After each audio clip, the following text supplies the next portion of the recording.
Let's all answer his SOS. You're listening to a mostly harmless cutaway. Mostly harmless. Mostly harmless? Oh, come. I think that's pretty good coverage for this integrated pile of rubble.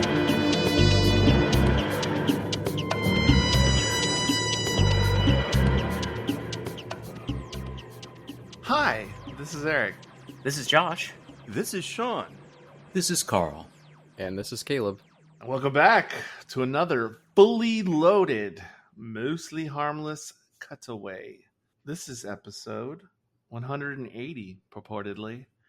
And keeping with the timey-wimey theme that I just invented last week, which is next week. What? Oh boy. What just happened there? Well, you remember the conversation last week that the listeners will hear next week? They'll hear it next week. Okay. But we've been discussing the episodes recently of Series 1, Disney Plus, out of order, out of sequence. It's actually Season 1, Eric. Sorry to interrupt, but it's Season 1. Dear. I thought I said Season 1 last time and someone told me it was series. No, it's definitely Season 1. Yes, because there's a different listing for it on IMDb. I found out today. Everything up to Jodie Whittaker, from Eccleston to Whittaker, is Doctor Who. And then for some reason, there's another entry for Doctor Who, which begins with the Christmas episode, Goblins in the right, Goblins in the Sky. Right, that's what it's called. Whatever the fuck that was called. Yeah. I don't know. Sky. Goblins in the Sky with Diamonds. Like, why doesn't it start with whatever the first Tenant special was called? You know what? This is really interesting, and I'd love to talk about this. This is some weird Disney thing, but I just feel like we're gonna really go in circles on this one. Corporations, I'm telling you.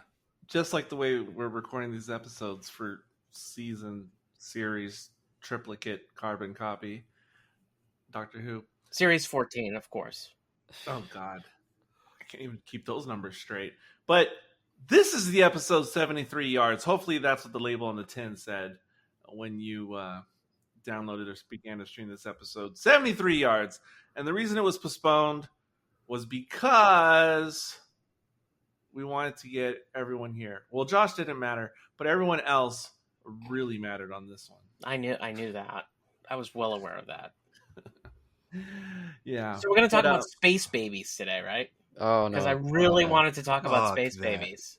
Well, Josh, you were not actually included in the discussion for that. So if you want to... I know. Very, very much on purpose. Well, no, Josh mentioned space babies on next week's episode that was recorded last week. On next week's episode, yes. Okay. Yeah, I will take everybody through my thoughts on the first... Yeah, trust me. Right now, as I record, I see Josh off in the distance, and he's mouthing something about space babies. But we'll get there. We'll get there eventually. I promise I will tell everybody my thoughts. So this is like a cliffhanger for me to listen to the podcast episode. Right, exactly. For everybody to listen to the podcast. And the episode begins on a cliff. This is true, yes. Oh my gosh. You are correct, sir, yes. You are correct, sir. Yes, and... Ncuti is wearing like a Wes Anderson Moonrise Kingdom inspired costume, which it's a new segment for those who weren't here last week, next week, which is not only do we rate the episode the traditional way, but now we're going to rate the Doctor's costume in the episode that we're discussing. Except for the costume, we use the old American school grade system like A, B, C, D, F. With pluses and minuses. By the way, Eric, there is a caveat to that, is that if Ncuti is wearing anything orange, we just don't talk about it. Yeah, by the way, for last week, next week, I don't think we even did it. I think we did it for Boom and then forgot. Thanks, Josh. Thanks for reminding, because I just got all my cards, and I wanted to be like Michael Kors in Project One Way. She looks like she comes from cocktail land of Kazakhstan. Is this the Republic of Cocktail Land? No woman wants it to say canceled on her crotch.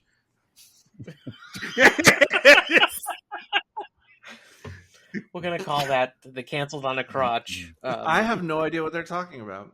It's from Project Runway. My friends at Doctor Who Gives a Fuck know exactly what I'm talking about. Thank you. Hey, where are they? When are they going to guest on here? We haven't recorded our bits about this one yet. About what, 73 yards? No, we're doing it now. We have recorded about this. That's right. I'm sorry. But we didn't spend a lot of time on it because we were tired and we had gone through all the other episodes. I'm so sorry. No, it's fine. I mean, so what we know about this episode, at least up front, is that Ncuti was still shooting.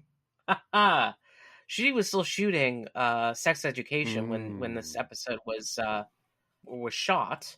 And so as a result, we have a literal Dr. Light episode that was shoehorned in, essentially, into the middle of the season. And so as a result, we have a very heavy Ruby episode. And also, for whatever reason, people watch this episode versus some of the others. This is the episode that, like, a lot of people actually watch and was had the highest ratings. We don't really talk about ratings on this podcast, but we should eventually, when we're done, have a discussion about the ratings. This is a little bit out of the conversation of this episode, but in the days of intense streaming, with cord cutting, post cord cutting, those figures seem far less relevant. And also, I agree. The figures that we get are usually out of England specifically, so that doesn't. It'd be like if we were discussing the ratings on an American show, but we were only looking at the New York State ratings. Like it's. Okay, all right. So I'll just say this one thing about the ratings, okay? I agree with you. Like, it doesn't mean very much, but what I will say is, what we haven't seen is the Disney Plus ratings. And the other thing that they're kind of holding back, and they're not showing, is the Audience Appreciation Index that they always showed. Okay?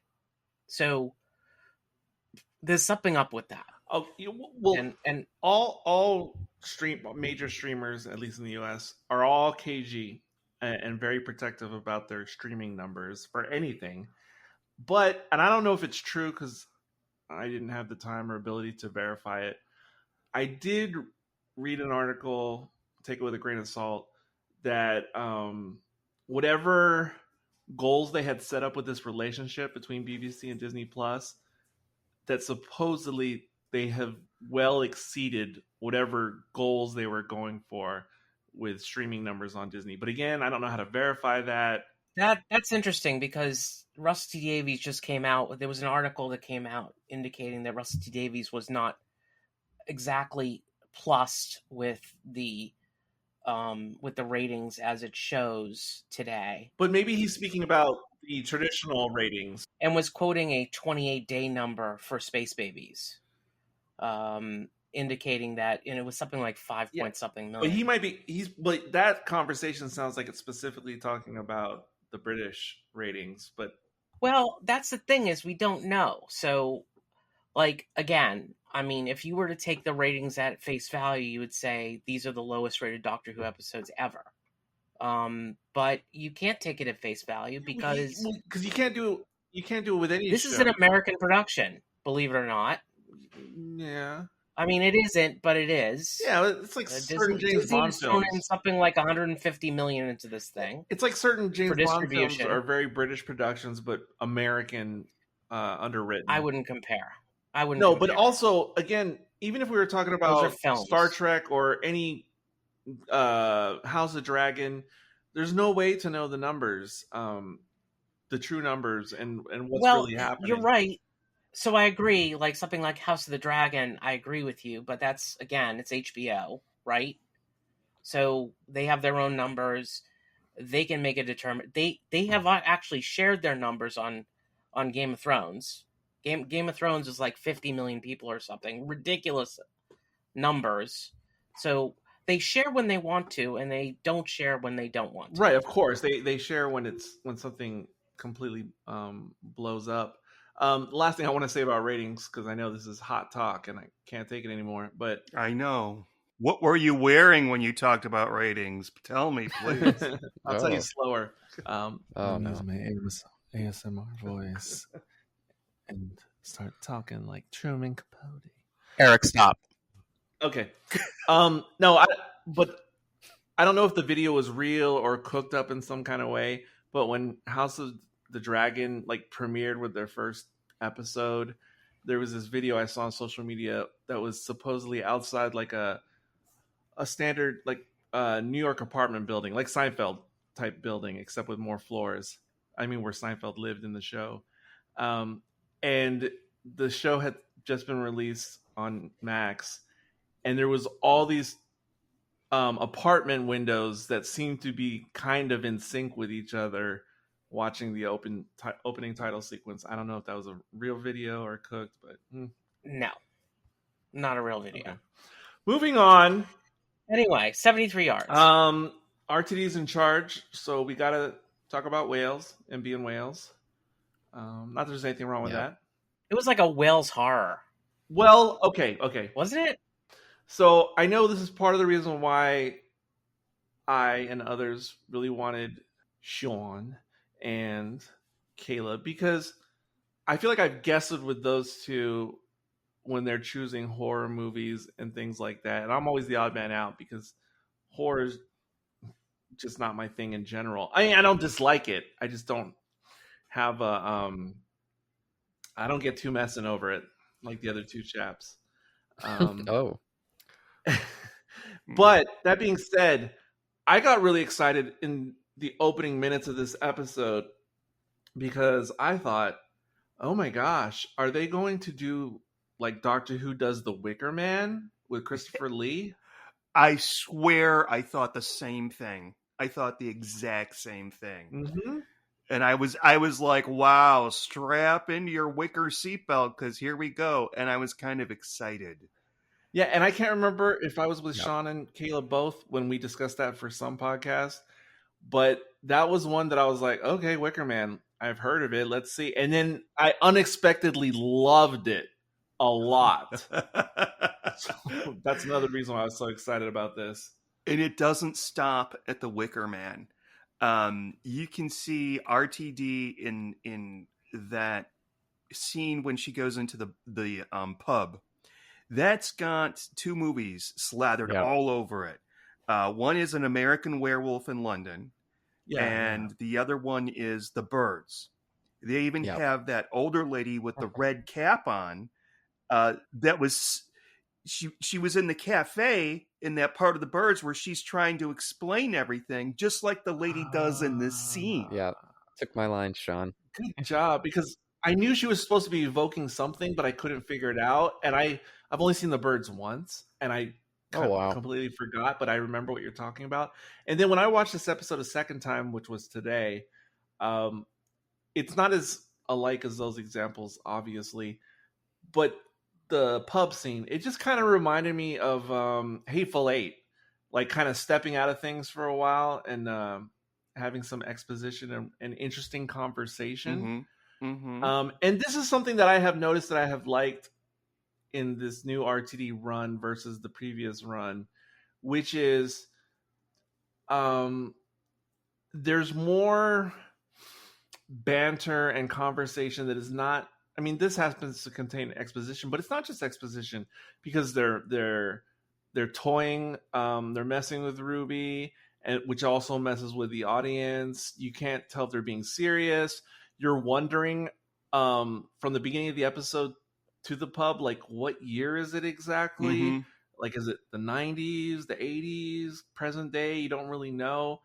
And all that is stuff that I like in interesting horrors or just interesting movies in general. Or it's like when you watch a Twilight Zone and they try to trick you and make you think it's the 1950s, but it's actually the year 3000 on an alien planet or whatever. Mm-hmm. And so, so my point is there's these extra things besides the actual story, besides the actual main characters of Doctor Who, that's just interesting to observe and listen to. The whole paying with your phone. Yes. Like that moment was like, oh my God, we're not even in 2024. Right. But we were. And the other thing I was thinking was, it felt very turn left. Yeah. In my mind, a bit. Doctor's gone, life goes on. Yeah. Like things happen, and then we're shifted back. It's like it felt like the 2024 version of Turn Left to me. Yeah, in a way, but like we've already been saying, it has bits and pieces of different Doctor Who and bits and pieces of known movies and genre type stuff.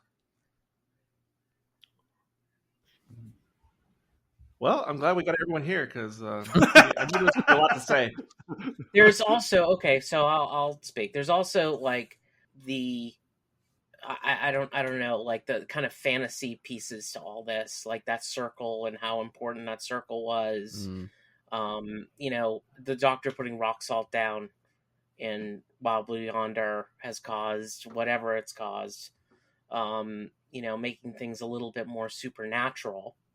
And so as a result of, doing something in the circle, it created some type of supernatural thing to occur.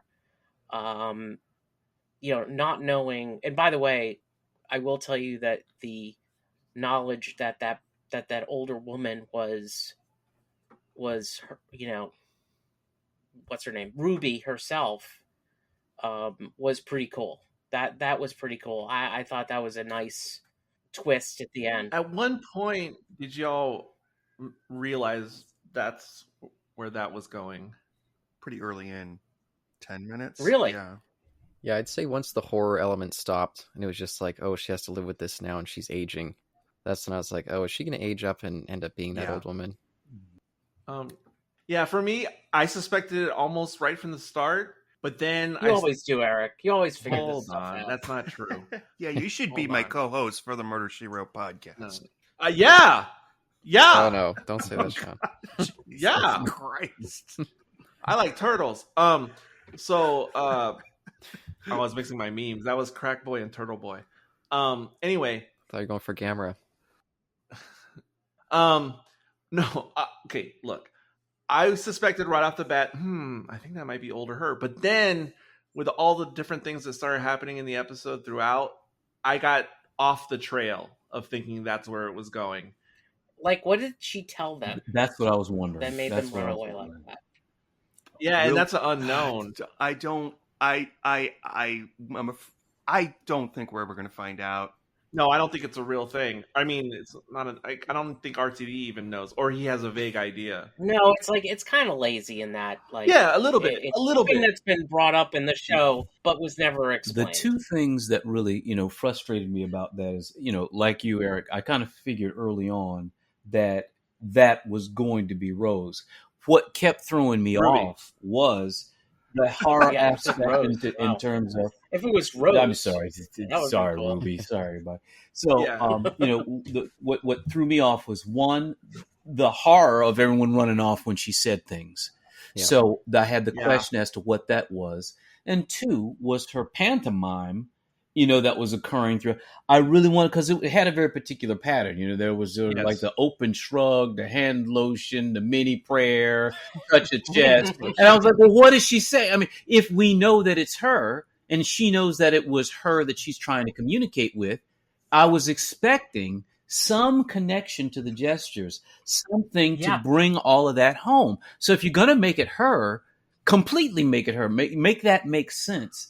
And I was disappointed that, unless there was something I missed. Did you all? You were like the director on this one, Carl, because you said, like, do the hand lotion, do the...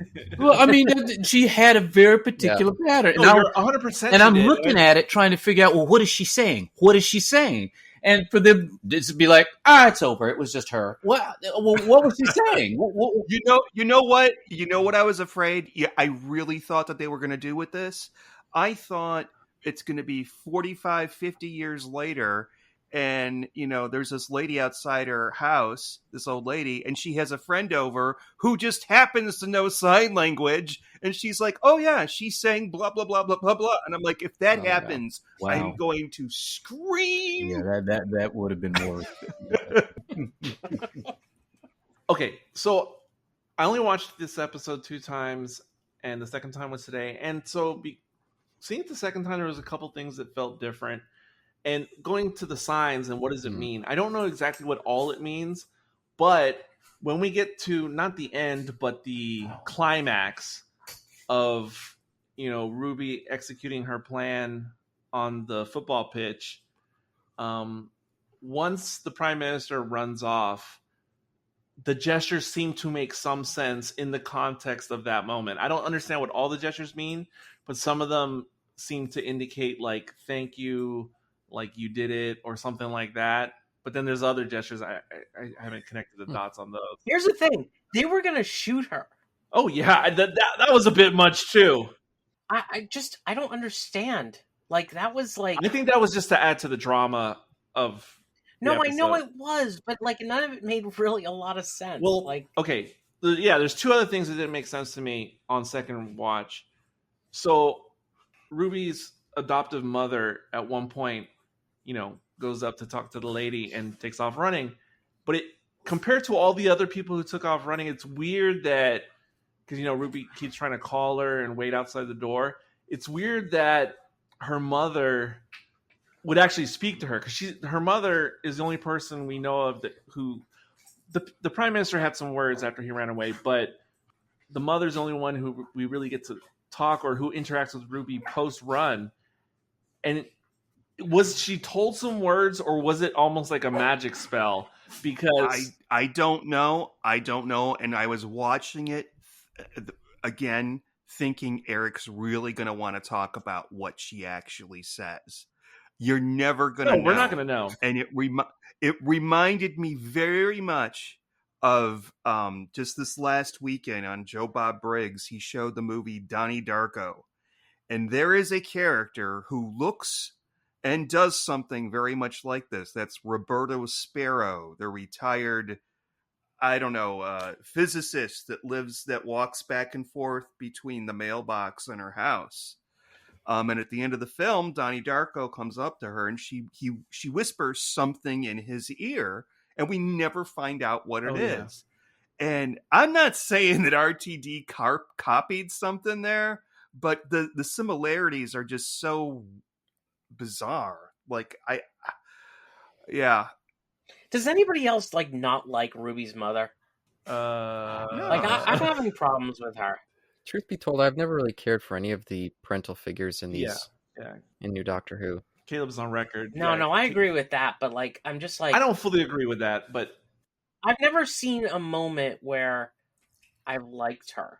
You know, at least I've seen moments where, like Jackie Tyler, where I liked her. Caleb, you're right. Like, all the freaking mothers are just horrendous people. Well, Caleb hates all the domestic Earth stuff in New Who, which I understand. For Caleb, even Martha's mother. Yeah, Martha's mother was horrible too. Oh, I really didn't like Martha's mother, but no, she's okay for me. I'm not in love with her, but she doesn't bother me. The one. Sorry, where's that sound coming from? Is that under That's Eric? Eric, does your dog have a squeaking toy or something back there? What is that? There's like a new persistent sound. New persistent. It can't be ignored. You can't like right. I mean, it's like a squeak bone or something back there. What is that? I was like, if I can't edit that out, then that could be Eric himself, like squeaking something in his hand. Oh no, he's actually on a little squeaky pillow. It's a chicken. Hold on. Your dog has a rubber chicken? Of course it is. It's like that. It didn't occur to you that a rubber chicken might make some sounds. No, it's just that usually the dogs ignore it, but I guess they knew the microphone was hot. They know you're recording. It's going to be a 5-minute episode, you guys. No, I'm okay with the mother. There's moments where I have liked her in Ruby's mother in some of these episodes. I'm not in love with her, but she doesn't bother me like Martha's mother bothered me, or certain other. And also, you know, I've been rewatching Christopher Eccleston's series and the beginning of series 2. And I remember we had conversations about the domestic aspects back in the day. Because it was always in a kitchen. Right. But going back to those old series of New Who, I seem to really now appreciate those scenes more, of seeing Jackie and seeing Mickey and all the interactions. So it's working for me better now, years later. Anyway, the other thing that seemed a little bit weird on second watch was that scene again on the pitch, and the Prime Minister and Ruby's trying to execute her plan because she's sort of kind of figured it out now. And on second watch, I thought, well, it's convenient. I know she's always 73 yards away, the apparition or whatever she is, but it's convenient when she's in the football stadium that she's directly in front of her, because she could be anywhere within a radius of 70. I know exactly. The angle did not have to be her in the middle of the pitch about to get shot. She could have walked across the bleachers 73. And then when she had her phone with the interesting distance app, and it was like 53 yards, whatever, 60, or maybe she was she was calling out the yards, I think, on the pitch. But anyway, and she wanted to get to 73 exactly. But then I thought, okay, the apparition is still there and people see it. And there's cutaways, but if there weren't cutaways, is the old woman like literally climbing over the seats, or is she just like reappearing in the next row? I don't know. Hey, Eric, have you ever seen It Follows? Yes, I have. Yeah, it's kind of like those people. Again, another fucking thing from a horror movie. I'm sorry. Well, It Follows was the first thing I thought after I got past The Wicker Man. Yeah, very much It Follows. But It Follows, you would see the thing walking or crawling over obstacles to get to the person. So I don't know. I was just wondering, how does that work? Because they just cut away conveniently so we don't have to try to explain it. Yeah, that's it right there. Yeah, I get it. But it's just, these are things I did not think about on first watch, where I was kind of very much wrapped into the atmosphere of what the episode was trying to present. But on second watch is where I started going, wait a second. And why didn't they just use meters? Like, I wonder if yards. It was weird because, like, this is not an American show. Well, this is interesting. I would say the same. I would add to that miles. Sometimes you'll hear somebody say miles. Other times it's kilometers. No. That doesn't apply, Sean, only because, like, they do use miles in the UK. It is true. And I thought all the things you guys are saying, I went through these machinations while I was watching it. But definitely not yards. Correct. Like, yards isn't a thing. Correct. And what I was wondering, well, first of all, I don't know historically if yards were used in England at some point in the past. I don't know. But secondarily, I was wondering, when I was having this head conversation that you guys just had, I was having it by myself, or when I was watching the is horrible. Fuck Eric, is there another chew toy in your house? Dude, you didn't take it away? No, I got the chicken. This is the Is there another one? This is the plaid hot dog. I don't know how he didn't notice it too. I know. It's just like, dude. He just kept talking.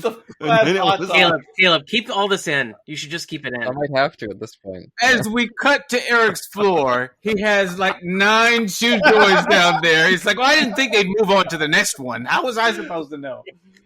It's the plaid hot dog toy. Okay. Oh my god. Okay, I'm gonna take the chicken of and the course plaid it's hot dog toy. Color doesn't matter.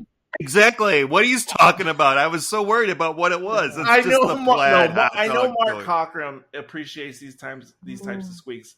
But I mean, what are you talking about, dude? Because Mark Cochran is always asking me, when is the party favor going to return to MHC?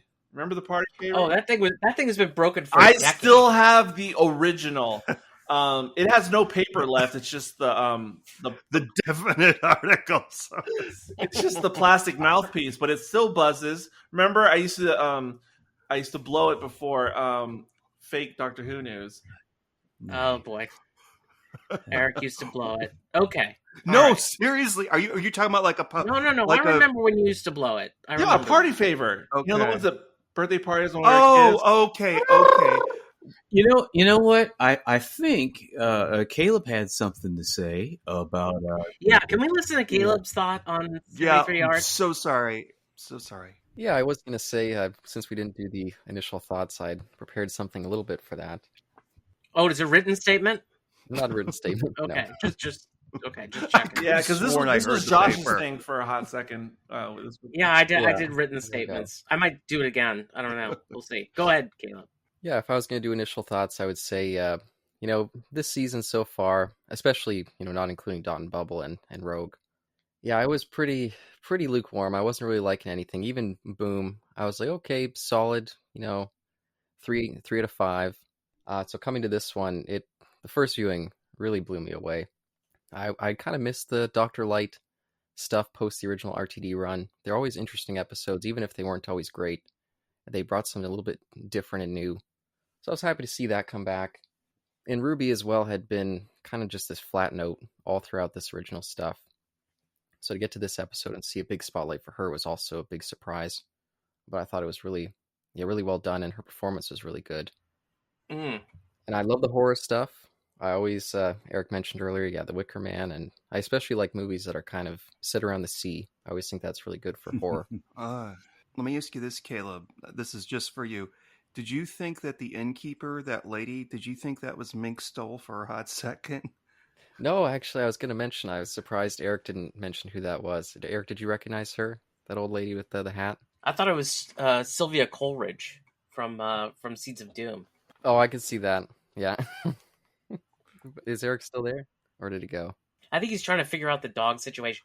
But I'll just say this, I think you're right, Caleb, in that I think Millie Gibson has been very Rose-like in that I wasn't expecting much from her acting chops. Mm.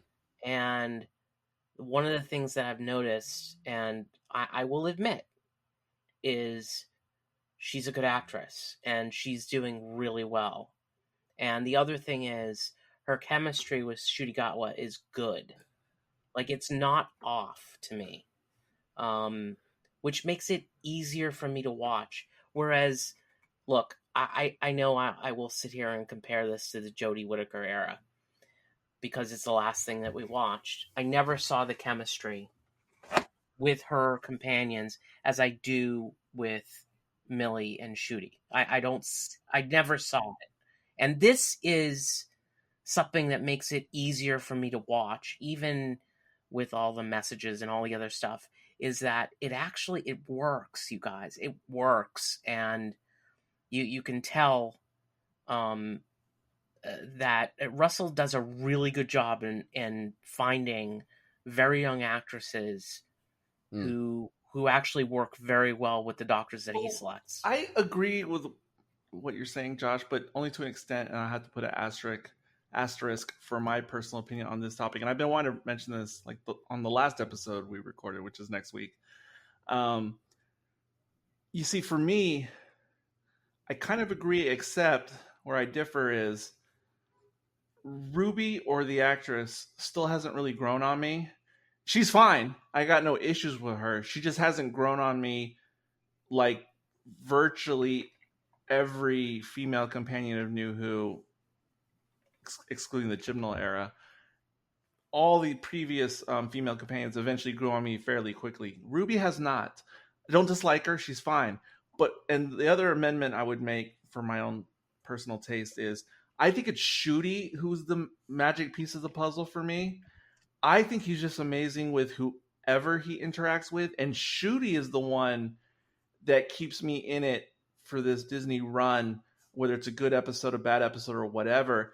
And I'm not saying Ncuti is Tom Baker, obviously, except in this one respect right now, which is like Tom Baker, he could have like any companion. Well, maybe not Tegan, but he could have like any companion. A cabbage. It doesn't matter who it is. He just plays off well with everyone. And I think Ncuti seems to share that quality with Tom Baker, because I think Russell could have cast nearly anyone, male or female, to be Ncuti's companion, and it would just work. Like Ncuti would make it work somehow. At least that's what I think in my head. I don't agree. Okay. I don't agree. I think Millie Gibson surprised to me. I saw her as a soap actress, and again, like I saw Billy as a musical performer, and she surprised me with how great her acting was at the time, and that I buy her character, and I think Millie Gibson was the right person, and I'm seeing. Look, I could be the negative guy all day long about what some of the things that we've watched, but at the end of the day, like, I just think Russell has an eye to the type of actress that can grow into a role like this. She did great. She's doing great. I'm sure that when he wrote a lot of this stuff, he had Ncuti Gatwa in mind. And he does that a lot. I know that he wrote the Devil's Chord for Jinx Monsoon in mind to play the killer, or the villain. So I think a lot of that has to do with him knowing the actors, him knowing that they're not really a comedy actor, but they're really good with comedy things, like Ncuti Gatwa is in this. He's not always goofy, funny type thing, but when he is, and especially when it's with Ruby, it delivers. Even in something like Space Babies, I caught it. I agree with you, Josh. I agree wholeheartedly. Well, that she stands out as one of the best companions of recent memory. Well, recent memory. I'll give you recent memory. Chemistry. From a chemistry perspective, and actually her acting chops, like, that's the one thing we don't talk a lot about, because in Doctor Who, like, acting chops is not necessarily something that becomes important unless I will give you bad chemistry. But okay, look, acting chops, I will give you that. I do believe acting ability wise, artistry wise, yes, I think she's more than capable. I have no issue with that. It's just her character, what we know of her so far, and even her interactions with the Doctor just haven't grabbed me. And this could very much be my own particular taste. I don't know how this works. But she just hasn't grabbed me as a character and a companion New Who yet. Even though, yes, acting great. She's great. She emotes great. All that's great. It's just...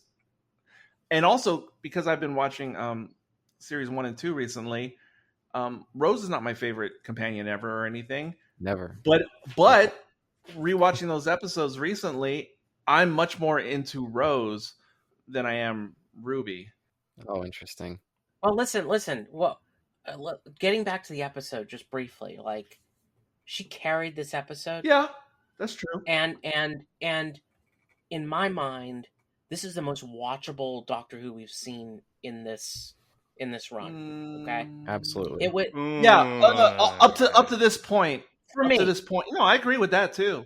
For me, it's the most watchable because she's just tremendous. Going through her aging and all this other stuff, it worked for me. Yes, like, I bought in. Okay, and all I can say is like I was captivated. I wasn't watching my watch, which, by the way, was a very common thing in a Jodie Whittaker episode. Okay? Every Jodie Whittaker episode, I was looking at my watch. It's like, when is this going to end? And from my perspective, like, there was no Doctor in this episode. It was very, very short on Doctor. And yet, I was captivated by it. In this respect, I completely agree with you. I do believe this was the most watchable for me of the RTD revival. Just like you, I was most transfixed by this story in particular. And another thing it reminded me of when I was watching it the first time, not because of the story per se, but it reminded me of when I saw Blink the first time. Like, just being completely fixated on it and wanting to know, how's this going to work? Like, waiting for the puzzle to reveal itself the whole entire time. So I agree with that aspect. But the other part where I differed on the previous thing, besides Ruby not grasping, or because you mentioned RTD has this ability to pick the right person for this, that, and the other, perhaps. But for me, what I have noticed in RTD, especially since the revival, that he brings to the table is the writing and the interaction of characters, whether it's the Doctor and the companion, or it's a side character, or whoever it is. That, to me, seems to be the best thing that RTD has brought back, which existed during his first run as well. To me, that's his greatest strength in Doctor Who. I mean, you can see the writing difference between RTD and Chibnall. You can totally see the difference from, it doesn't matter, and frankly, who the actors are. Although the actors are fine, the actors are good, but you can tell. I mean, it's more captivating. It's better Doctor Who, and again, that bar was set so low with Chibnall. Yeah, and has shown me that that whole time I don't want to watch anything that Chibnall made. I don't want to watch anything that Chibnall made. Yeah, and quite honestly, because it's nowhere near this level. It really isn't. And you're absolutely right. But you know what I mean? Like I wanted to look. I want to be that guy who writes the. Okay, let me ask you this, Josh. Are you so adherent to it that if we, a couple weeks from now, we were going to talk about Jodie Whittaker episode whatever, that you wouldn't even watch it for that and you wouldn't be on the podcast? Well, I mean, one of the things I realized last week, Sean, or next week, as it turns out, is that I really enjoy talking to this group about this show. So I probably would do that. But again, I would struggle. I think that I struggled through the entire of her era. Mm-hmm. And what I'm realizing now is that maybe it's not Jodie's fault. No, absolutely not. No, it's not Jodie's fault. It was definitely the fault of the writing, and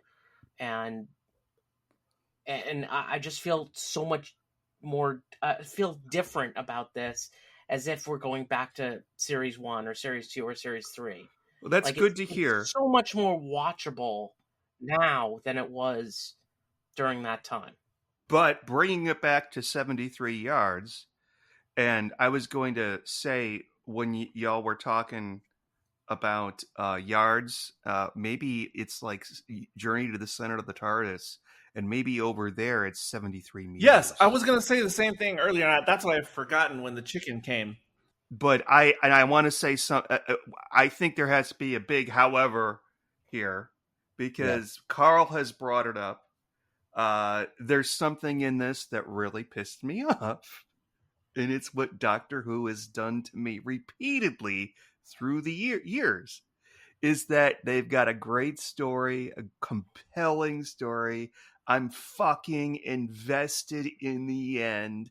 And I'm not saying that I care about what, old Ruby whispered that made everybody run off, or I don't really need to know that but the way that it was just we said the magic words and that's how it was. And I felt like, well, maybe they'll explain more later on. But I don't think that's going to be the case.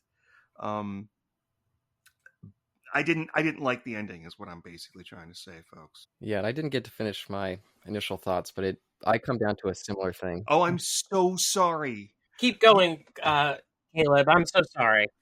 But yeah, no, I really liked the horror stuff early on. I even liked the switch where it became like a different kind of horror. It's like, oh no, this dictator's going to rise, and he's weirdly obsessed with nukes. I don't know why. I don't know if they gave a good enough explanation as to why he seems so nuke crazy. I guess he's just... the Dead Zone. Yeah, Dead Zone. There you go, yeah. Yes! I'm seeing more movies. Oh, Dead Zone. Yeah. Because I was thinking... Because there's been a lot of through lines of allegory of current events throughout these new episodes. So I was just kind of assuming it was more of that. But Dead Zone would be a better explanation. Yeah. Yeah, but I'll say when we finally did get to the end, it all kind of got kind of weird, and I started to wonder, is this episode in a way kind of pointless? Because, I mean, sure, she stopped this Roger App Williams guy in this little deleted timeline, but the Doctor still mentions him as as they're going off to see that little circle, so clearly he still existed.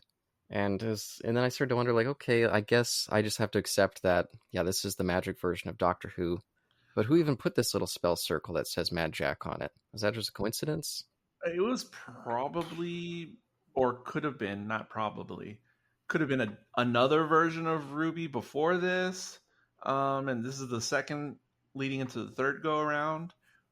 This, you know why you don't like it, Caleb? Because it's very Moffat. It is Moffat-y. It's very Moffat. Yes. Well, wait, Caleb, let me ask you this, Caleb. Have you ever seen the show Inside Number 9? Nope. No, I never saw that. No? Does anybody here seen it? I think you've mentioned it before, Sean, but I don't know. Okay. I'm sure I've mentioned it before, but it's fucking genius. And Josh, I'm pointing to you, should watch it. But what's it called again? Inside Number 9. It's from the guys that did Psychoville. Shearsmith and Pemberton. Don't me ask. It's Steve and I don't remember. Victor Pemberton? No, I'm just kidding. I'm just kidding. But there was an episode that again reminded me of this, this reminded me of it. It was in the very first season of that, and it was called 23 Days of Eve or something. Oh, and they kept showing this girl in like a random day in her life. If it was Christmas, I think they kept showing her on Christmas at random days of her life until all of a sudden at the end it's revealed that these are just ghosts guiding her through the last moments of her life, but before she fucking dies. Oh, spoilers. Now, oh yeah, that was the twist at the end. Okay, I'm just gonna scratch that off the list. I'm scratching it out now. I don't need to. No, Inside Number 9 is fucking brilliant. There might be somebody you know who does a podcast about it, yeah, I don't know anybody. I can't talk about that project. It's currently under wraps. Okay, fair enough. Can we talk about my book instead? Caleb, did you get everything? No, but Caleb, to address that though, like, does it all really matter? I mean, like Josh said earlier, it's like the episode Turn Left. It's like numerous episodes of Star Trek, TNG, TOS, where it's like a self-contained story in the universe where only those who experienced it are the only ones who it really affected. And I mean, I got nothing wrong with that. Yeah, but did it even affect her? Because it seemed like she forgot it. Oh, right. Yeah. I mean, it seems like that is the case. It's one of those times where they save the world and they don't even know it. Well, I suspect maybe the Doctor might know it, but you never know with him. Yeah, and so it makes it feel a little bit like, oh, yeah, this whole thing was just kind of, I guess an Elseworlds story. And in that way, it's a great Elseworlds. I think it's still very well directed. The horror element is really cool. Great performance. But yeah, when you really step away and think about it and its placement in this season, yeah, it makes it kind of weird, I think. And that's actually one of the reasons that I never really cared much for Turn Left either. It's because it's also kind of like, okay, like, what exactly did I get from this? Like, it's still a solid episode, but... I remember the trend in the RTD, I think it was, I have to go back and look at his episodes in Doctor Who, but the trend he used to do was the last 3 episodes of an RTD series would be, the first of the last 3 would be an episode that could just go anywhere. I mean, you could fit it anywhere, anytime, it doesn't really matter. And then the next episode would be the lead-in to the finale, and this feels like one of those pen ultimate episodes, whatever you call double pen ultimate. I know there's a proper way to say that, but it's like a double penultimate feel of an RTD episode. But the finale is always a 2-parter, so that's right. It's either a 2-parter, but so obviously part 1 leads into part 2. Right, exactly. Yeah, and I will say I am curious to see if this is going to lead into that finale, because where did the Doctor go all that time? Did he just cease to exist for a little bit until she came back? I don't even want to. I don't really want to know think either. This episode may tie into things, but not in that way, and not in a major way, in a subtle way. This is also what I'm afraid of. I'm afraid that the finale, be it 1 episode or 2, is going to take all the questions that we have in this episode and in the next episode, and maybe even the episode after that, and then take it all up and tie it in a bow and say, here's a story where everything's explained. And that it will be like the next End of Time or The Chase or something like that. That's what I'm afraid is going to happen. A Wedding of River Song, one of the worst examples of that. Oh, God. That is the worst. Clusterfuck. Oh, and the identity of the old woman, Well, yeah, I was going to bring that up right now. Because speaking of this, the first time you guys watched this episode, did you recognize the Susan Twist actress? Yep. no. I didn't recognize it was the same. I never look for those things, though, in New Doctor. I'm not looking for it. But, so this is before, because next week maybe it was last week, is the first time we started bringing up the Susan Twist appearances. But at the time when I watched this episode, which was before we recorded last week's episode on the feed, this is before the Susan Twist phenomenon was widely known. So when I was watching this, not knowing who Susan Twist was, when there was the hiker, I thought, this is somebody. I don't know who it is, but it's somebody. And at first I thought it might have been the weird nosy neighbor. That is, isn't it? That's No. her, right? No, it's not her. No. Oh. Mrs. Flood. Ugh. Yeah, so I thought it was the nosy neighbor, was the hiker, but I was like, no, I don't think so. Oh. All these old white people look the same. But yeah, it's definitely Susan Twist. We know now, and perhaps, and she's a real actress. Yes, she's real. I mean, I'm not saying that she was fake, but I thought maybe she was it was like a fake name. Yes, I thought the same twist thing at the end, right? But no, it's her actual name. But yes, at the time of recording, yes, I'm pretty sure we may or will find out more tomorrow in real time. Yeah, we will. So, but Eric, since you were away when I was giving my initial thoughts there, did you recognize that old lady in the pub with the hat? Do you know who she is? You mean the actress or the character now? Actress. No, I didn't.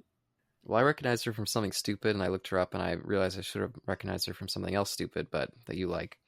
She played the original Reverend Mother, Gaius Helen Mohiam. David Lynch Dune. That was her? That was her. I recognized her from Ewok, Battle of Endor. Really? Wow. The villain in that. Wow. But, whoa, no, also, besides the Birds connection, which obviously I didn't know, I also thought, I feel like this actress is someone, but I obviously didn't know where, and I would never have thought it was her, because she looks far different, and I watched Dune 84 not too long ago. Wow. No, that's amazing.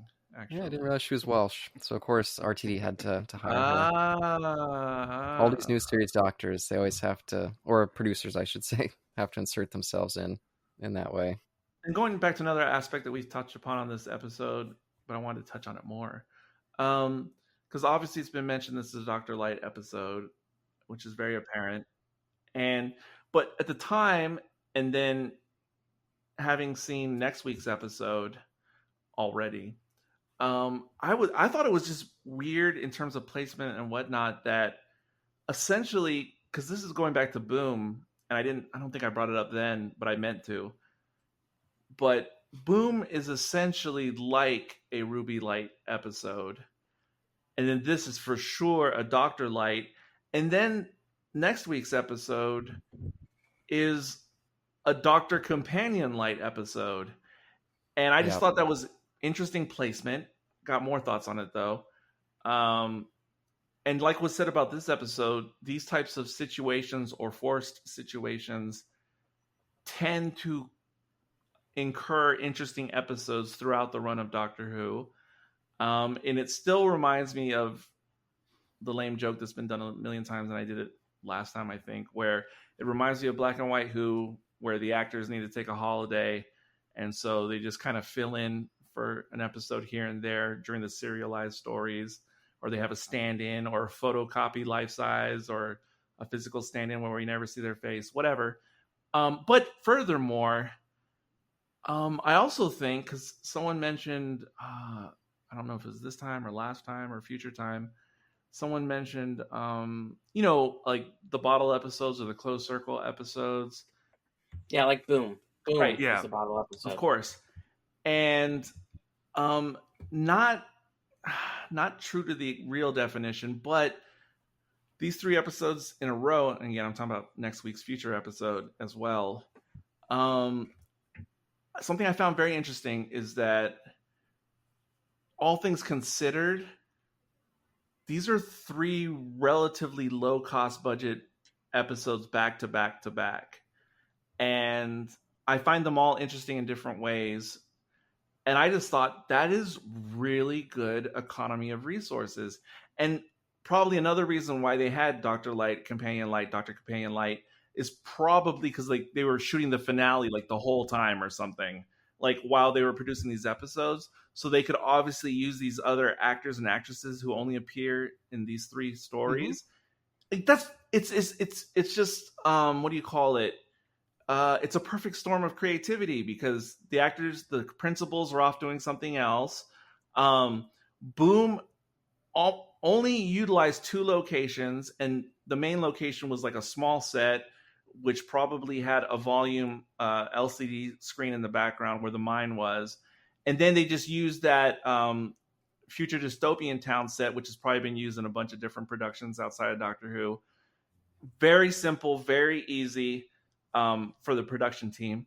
And then this one, yes, and this one, which is something I've noticed in series that are shot in Europe, whether they're American made or European made, but shot in Europe, modern series, they do a lot of location shooting. And it's funny how location shooting is in modern days making television, because in the old days it was more expensive, which is why everything was on a set, like sitcoms and other shows. But in modern times, especially in Europe, it turns out to often be much cheaper to shoot on location on the street. And so a lot of this is just outdoor location shooting, which was probably relatively inexpensive because they're just shooting the locations as they are. They're not like futuring them up or doing anything special to them, but it still adds a cinematic feel to it. Kind of like Black Mirror, where it feels cinematic, even though it's on a series budget. There's so many interesting visuals, just like even the overfly, which is probably like a drone in the opening shot on the cliffs. Like, it's gorgeous, but again, it adds so much while still being a relatively low budget episode. You don't have to do any crazy prosthetics, no aliens, minimal special effects. And then the Future Time episode, the next episode, also has very minimal sets used, and is probably some weird estate that everyone recognizes in England where they shoot like the outdoor scenes in the next episode. And so I just thought this is really good television making, because they're skimming on the budget in those production costs, but they're keeping it compelling with the writing and the good writing can kick the ass of so I think this is like in the special effects stuff. I think this is very commendable for this, I guess, middle part of the season. These 3 episodes in a row, I'm just very impressed. Can I ask Carl what his thoughts are, so we can hear those? All right. Well, you all are hitting on again most of the major points, and so I am in agreement with many of the things that you're saying. The fact that Doctor Who is trying on different looks and feels this season is kind of interesting. We have wanted to get back, I'm just being diplomatic. We've wanted to get back to real Doctor Who for a while. And the season started a little rough, but with some of these, these more recent episodes, it feels more like we're getting back into the world of Doctor Who, even when there are episodes where the Doctor isn't prominent. This one, as you all have astutely identified, was the intersection of so many different psychological horrors that we have seen, and we can feel that, and you're absolutely right. It was difficult to know what era this started in. And I really did like the spookiness of it all throughout the episode.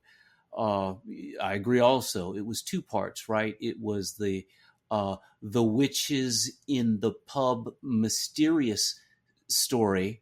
And then it was Dead Zone also, which, honestly, I found a little jarring the shift between the mystical and the super grounded. I appreciated the effort, but I already have a difficult time processing a lot of fantasy in my sci-fi. So to go from sci-fi to horror fantasy to political thriller and then back. I was getting pulled in a bunch of different directions here, and not in ways I entirely found comfortable, but still throughout it all there was a quality, and it kept my attention. You all are right. Ruby held her own in this one. I thought her acting was strong here. And again, it was a combination of her acting and the writing. I miss sci-fi that can happen in a single room. I miss simple sci-fi that focuses on the story.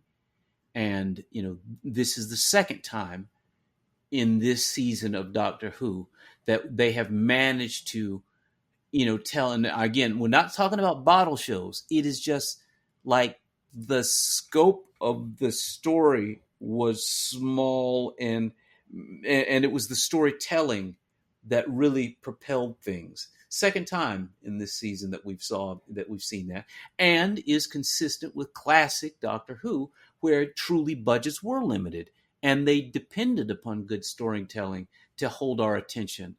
And so again, they pulled that off in an interesting mix of ways. They made that happen here.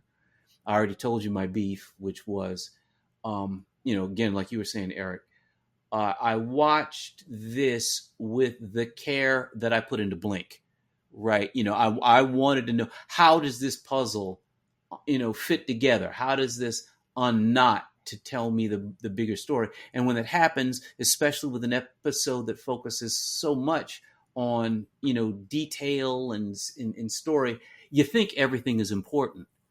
And so again, right, the hand gestures, what is she saying? That felt like it should have been more significant than what was revealed in this episode. And I suspect, maybe like you all are thinking, that we're not done with what we've seen in this episode, that it's going to hook around in a Back to the Future 3 kind of way, and maybe it'll tie it together. I don't know if that's going to be for good or not, but I really would be disappointed, however, if this was it. If they left these pieces just hanging, that's bothersome to me. So I agree wholeheartedly, but not to move away from 73 yards, but Carl, when you talk about sci-fi closed room, RTD, have you ever seen the episode Midnight from back in the 10th Doctor era? I liked a lot of 10th Doctor stuff. I do. That was one on the train, tying into our previous off-air conversation. Sir, it's not a train; it's a shuttle bus. Okay, like this woman who just mimics constantly. I think I missed that one. Sky. Check that out. Okay. Check that out. Oh, if you missed it, you have to watch that one. Yeah, which one again? Now, which one is this? The ultimate. It's called Midnight. All right, I'll go back and check it Series 4, Donna Noble. It is Donna Noble era, but it's Donna Light. She only appears in literally seconds. Okay, we don't have to say too much. Well, no, that's pretty obvious. All right, I'll go back. I know I've seen it, but it's just been a while, and it's not coming back.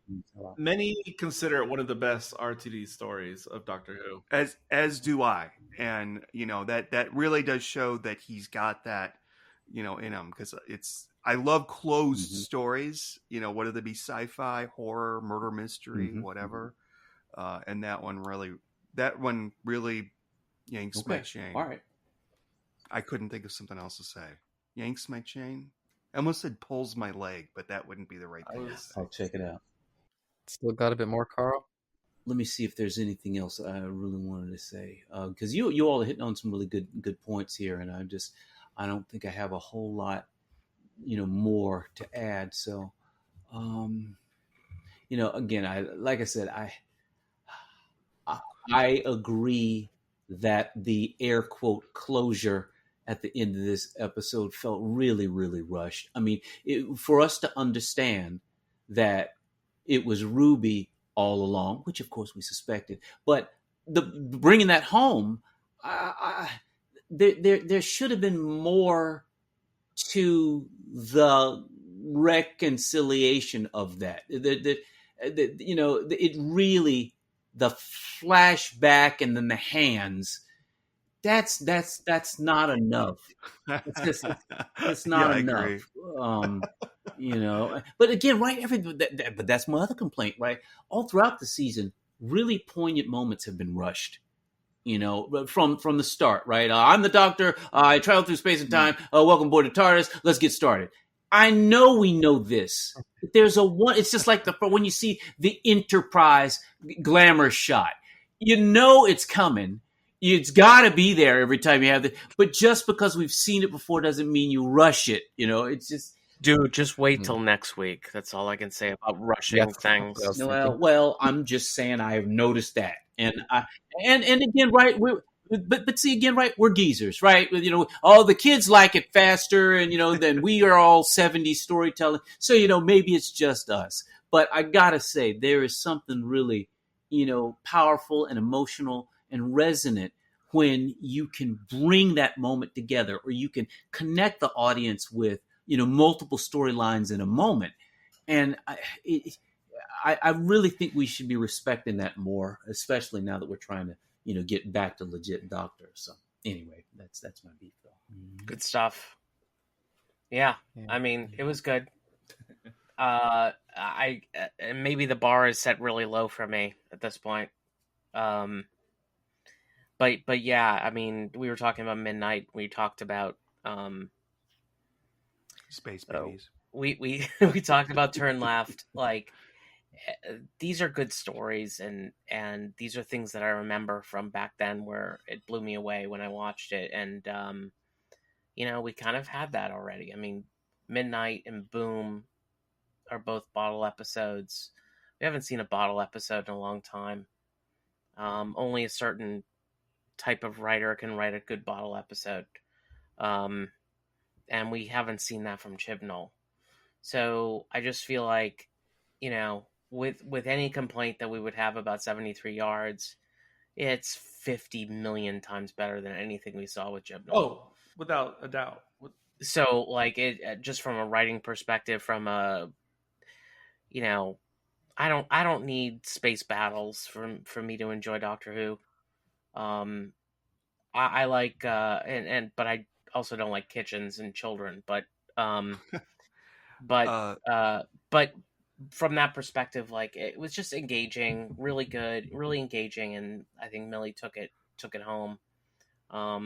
And so from that perspective, I liked it, and it's good Doctor Who to me. I mean, even without the explanations of what she said or whatever, all that stuff, I can live with that, even though it is a wide open chasm of something. You brought in Unit, you had Unit there, and all this other stuff. Oh, we forgot to mention that. Yeah, I've been waiting to talk about that. We didn't bring that up. Like, what could they have possibly told those people who don't even know Ruby? Well, that's the writing shorthand again, which... Yeah, but there's actually a lot to get into. The best use I've ever seen of Brigadier Kate ever. Because usually every time she comes, trouncing into the scene, I'm like, oh, great. I don't have that reaction. I don't share that reaction with Sean. Yeah, I like the character, but I just feel like there's just a lot of, I don't know what I would call it, like, weakest link to her. Like, she's just whipping around in like a long Sean, a quote. Did you like it when the toy maker, like, danced with her and, like, shoved her into the wall? I like that. You know what's great too? Somebody took that scene on YouTube and they remixed it with, instead of that, he's singing and dancing to Doctor in Distress. And it just works. It's pure beauty. You gotta send me that. That sounds very entertaining. I may have said this during the Giggle episode or some point. I'll repeat myself. But for whatever reason, especially after that Cyberman Missy Master episode, I don't really like from Moffat's time. Jesus. But since then, whenever I see the actress who plays the Brigadier, and I said this long time ago, this next bit, but she even like looks related to the original Brigadier Lethbridge Stewart to me. I'm not exactly sure why, but she looks actually related to him on screen. Oh, wait. Can I interject with something I just realized that we should mention? I'm so sorry to interrupt, and I didn't. This is totally off topic for 73 yards, but I feel that we must mention of the passing of William Russell. Okay, so 73 yards. No. Oh, Yes, William Russell. I think I might be a little hammered. Hold on. Let's talk about William Russell and say whatever we want to say after we rate this one. I know. I was like, everybody stop. We need to talk. No, about you're like totally right because I forgot about that. But yeah. Well, we could have done your Doctor Who news and had the little, party favor. It's party favor. In the other room if you want me to get. Well, it'll be weird for the obituary, but just use the squeak toy. You've moved 7 times since then, and it's just in the other room. Yeah. Well, I didn't know I was going to use it because I didn't have any fake news. But it'll be weird blowing a party favor before announcing the death of William Russell. Although that's probably the way he would have wanted it. He had a nice long life. I mean, 99 years old. That's pretty good. You can get to 99. That's pretty damn good. I agree. Yeah. Hold on. Let's save the William Russell talk. But is it Redgrave who plays the new Brigadier? Yeah. Gemma Redgrave. Yeah, for whatever reason, I thought this years ago that she just kind of looks like she could be the daughter of the original actor. Yeah, you mentioned that. Like, I don't see. I don't know why, but it adds to my. Whenever I see her now pop up in New Who, I start just getting these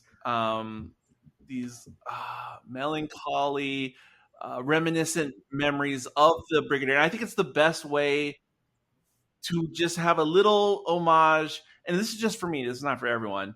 Just a little homage. Whenever she pops up, I go, oh, the Brigadier. And so now I welcome seeing her. And I do like her in a condensed role like this, too, where it's just sort of like a cameo. She's not a big presence. And I like that usage as well. Yeah, she was valueless for this whole thing, too. She was, useless. Look up. I can't remember if it's her grandfather or her father, Michael Redgrave, in The Lady Vanishes. And you may see a little bit of a little bit like Lethbridge Stewart. Yeah. Thank you. I'm glad that works for you, Eric. I don't really get that, but that's definitely a better way to keep him around than like literally resurrecting his corpse like Stephen Moffat did as a Cyberman.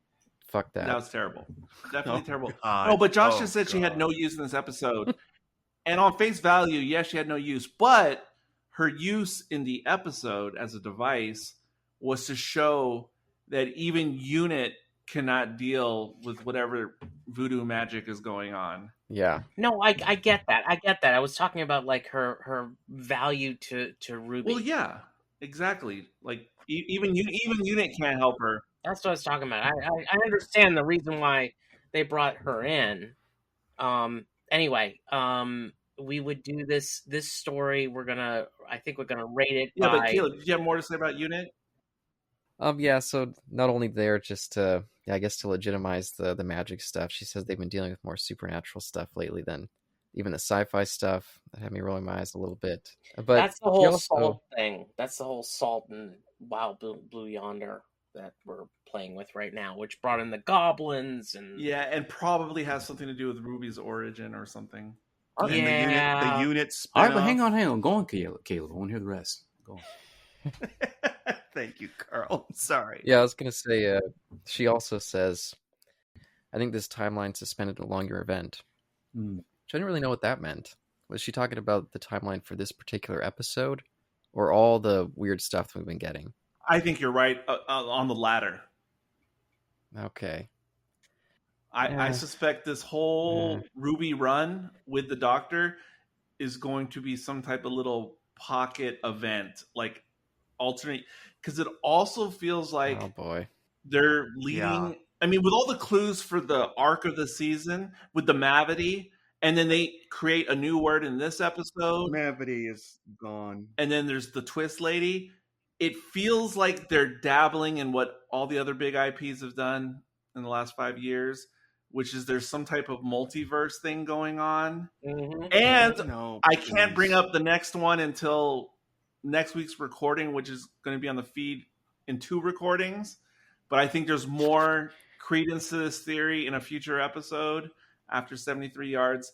They are dropping hints that there's some type of multiverse event going on with Ruby riding with the Doctor. I think you may be right, but I hope you're not. That sounds horrible.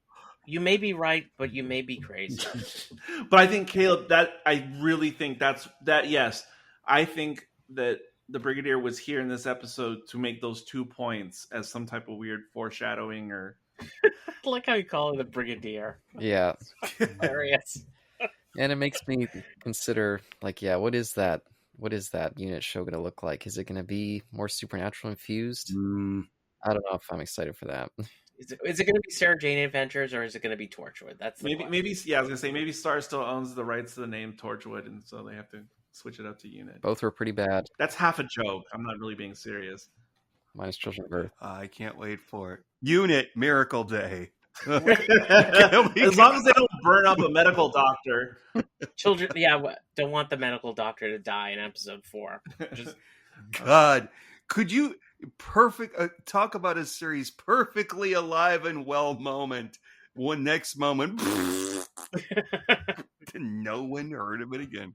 When we did Miracle Day on MHC, that's where Sean became a regular on MHC. Oh God. We just gave up after a while, didn't we? It was like, well... Yeah, we stopped talking about Torchwood, but I remember fan response was, yeah, I don't know why you guys are doing Miracle Day, but I'm glad Sean has joined the crew. Oh, really? Yeah. We love you, Sean. Don't you understand? No, I'm not making that up. Anyway, so I don't know what the circle was called, but could we call it, like, was it a prayer circle or something? What did they call it in the episode? Fairy circle? Then that one guy got pissed because they're like, oh, you know about fairies. Oh, fairy circle. Okay, so that's how we're rating this. How many fairy circles do you give this episode? And I'm going to start with Caleb. I think I'll go with a 4. I think it's a solid 4. I'm curious how it's going to stand up a few years from now. If I'm going to come back and be like, oh, wow, this is a really great one. Or if some of those issues are going to start to affect it as time goes on. I think I'm going to like this one in a few years. That's what I feel. But I see your point. Carl, how many fairy circles do you give this? 3.5. 3.5 circle, like a diameter circle. You got it. I've broken the circle. There you go. You broke the circle. That's what started the whole thing in the first place. Anyway. No. Where'd Carl go? I'm doing the hand gesture. Baby prayer, open shrug, hand lotion. Perfect. And the whole time it was just sign language for I love you. Yeah, Carl's actually been doing that this entire recording. You just can't unless you watch the YouTube version. With the dogs and the but chicken. Seriously, like, why doesn't everybody call the police when they see that shit? Like, yeah, well... This episode's not about... Okay, I know. It's too late to bring that up. Sean, if you call the police, you'll get Yasmin Khan on the other There you side. go. Oh, there you go. Dear. That's the reason why. She'll be crying about missing the doctor. Oh, so Sean, how many fairy circles do you give this episode? I'm going to give this 4 fairy circles. This was really close to being a 5. I just don't like that ending. That really pisses me off. Wow. It's very Moffat. No, I'm just tired of it. It is very Moffat. I agree with that. Looking forward, this is great, but wait, is it going to suck yet?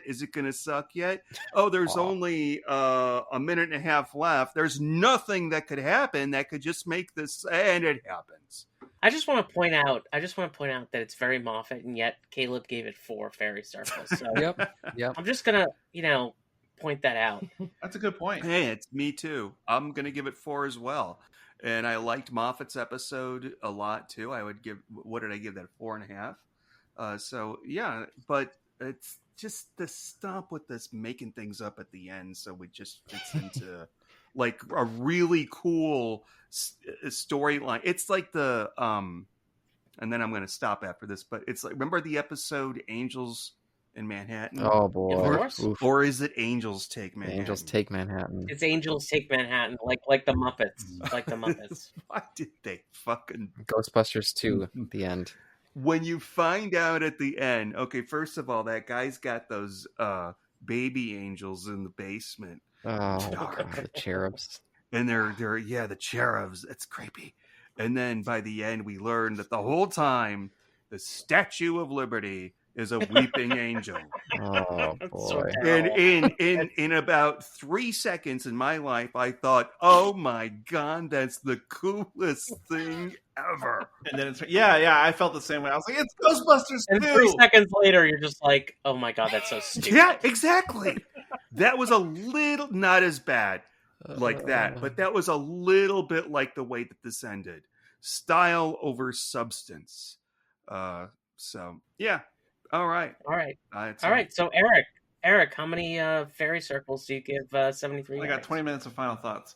Oh, good Lord. Oh, Jerry. No, first of all, I just noticed on screen, I'm like watching the episode the third time since we've been talking. And I guess it's because Ruby's doing a disguise when she volunteers for the assist with the campaign.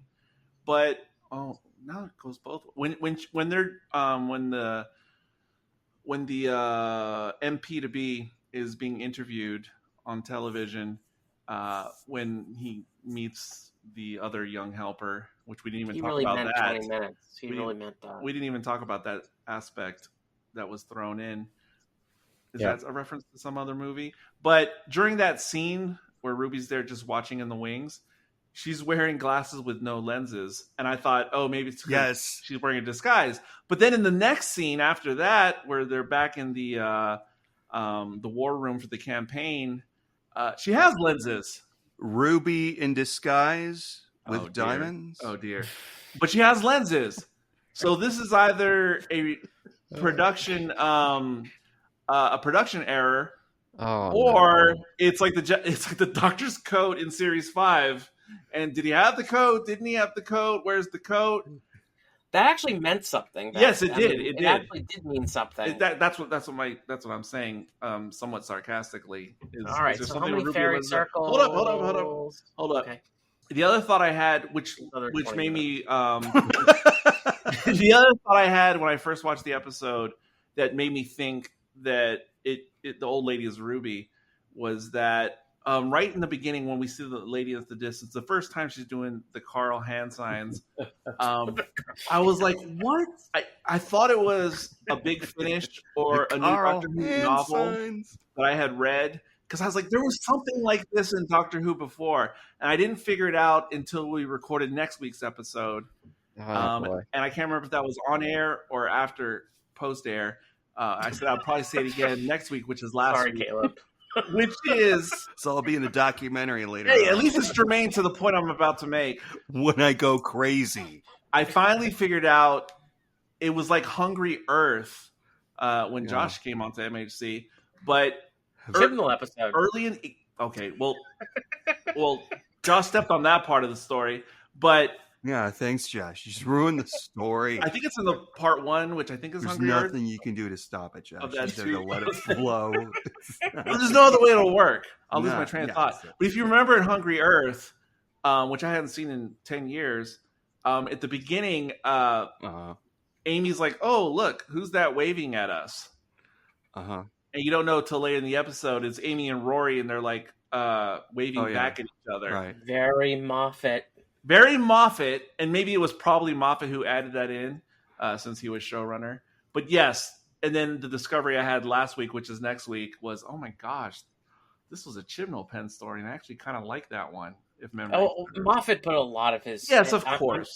I mean, there's no way that Chibnall put all that dialogue together. Which makes me think that Chibnall could contribute an episode to this RTD run, and with RTD cleaning it up, it could be another good episode.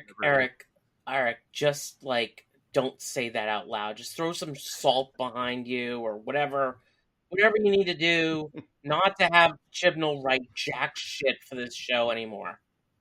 Well, I just feel bad saying negative things about Chibnall all the time. And the last thing I'll say in my final thoughts is that, and I don't this is neither here nor there for me, but I noticed, with the time jumps, 10 years and then even 40 years, they just keep the aesthetic the same. Like England is stuck in its ways in terms of style and technology. It's gonna look exactly the same in 2080. Ruby is when Ruby is in her 40s. I guess she's just carrying a throwback phone to the smartphone era. Yes. Yeah, because the phone technology will not get better. She should have had a bubble with dot and bubble. She should have had a bubble. There you go. Yeah, she has a miniature Game Boy camera attached to her smartphone. And even when Ruby's 80 years old, I think they're still going with the classic British taxi. But anyway, she really old for 80 years old, by the way. That's like a 90-year-old lady. What's the number, Eric? Oh yeah, you're right. I am giving it, like practically everyone else here, 4 fairy circles out of 5. There you go. 4 fairy circles. Yeah, I'm going to agree. I'm going to say 4 fairy circles. It's almost a 4.5 for me. Yeah, almost. It kept me going throughout the whole thing. Again, I'm measuring things by me checking the time these days. And I just thought it was a fun story. I mean, was it perfect? No, not perfect. It's not Time of Angels, bitch. You know what I'm saying? It's not Time of Angels, all right? Okay, bitch. But it was good. It was good. Science, bitch. Science, bitch. Because I try to look at the ones I gave 5s to, and Time of Angels was the one I gave 5 at some point. Not that season, but at some point I gave it 5. Anyway, so I thought it was really good, and again, I think Millie Gibson steals the show. I think she was tremendous in this. By the way, I just noticed this on screen near the end of the episode, just before the 40 years later, and when they're announcing the MP has resigned, I mean the Prime Minister has resigned. It shows Albion. Did y'all notice that on the ticker news? And y'all know what Albion is? Mm-mm. I was thinking the same thing. And I don't know. I just did a quick Google because I was like, "What is Albion?" Is that like a location? No, I think. Well, the first thing that comes up under Google is from Reddit, and someone says that Albion in Doctor Who is supposed to represent some type of anti-alien party. Wait, are you Huh? Because that's I guess that's the political party that the Prime Minister belongs to. Oh, okay. Episode. Now that could just be going with the Trump right wing allegory of using nukes and they're anti-alien. Get it? Wink, wink. They bought all of Pakistan's nukes. Like that would ever fucking happen. Right, anyway. right. Or wink, wink, anti-alien. It could be space alien, but substituting for Terran alien. Now, I wonder if that's just some flourishes in this episode, or if Albion will pop up again at some later point. There's already a party out there for real that's anti-alien, Terran alien, or whatever you just said.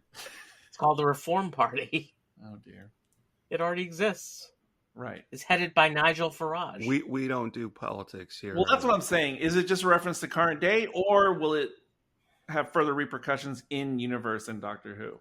I don't know. Well, we'll see. I mean, Hopefully not. Eventually we're going to see the legend of Ruby Sunday later in this season. So Sick of Modern Day Earth. I'm so sick of Modern Day Earth. And that's all I got to say about that, except for when we see the old aged TARDIS on the cliff at the end. Oh, it reminded me. Was that the episode of when Clara departs, where someone painted the vines and the flowers on the TARDIS? I can't remember which one that was. I think it was when Clara said goodbye, so to speak. But anyway, or maybe it was when the Doctor went away and she went back to. I don't know. I think it was Paradise Towers. Oh dear. Was it the time of the Doctor when he was living on? Was it Planet Christmas? Something stupid like that. Oh, it could have been. Yeah. A town called Christmas. Oh, Trenzalore. Could have been that one. Yeah, you're right. Anywho. One last thing before we go. In Doctor Who news, scared me. I'm like, who was that? My God! One last thing, Eric. I did want to say, I like the fact that they opened up with just none of the regular opening. It gave it a very different vibe and kind of set the table for. Oh yeah, that's a good point. Oh, was there no opening? That's a good point.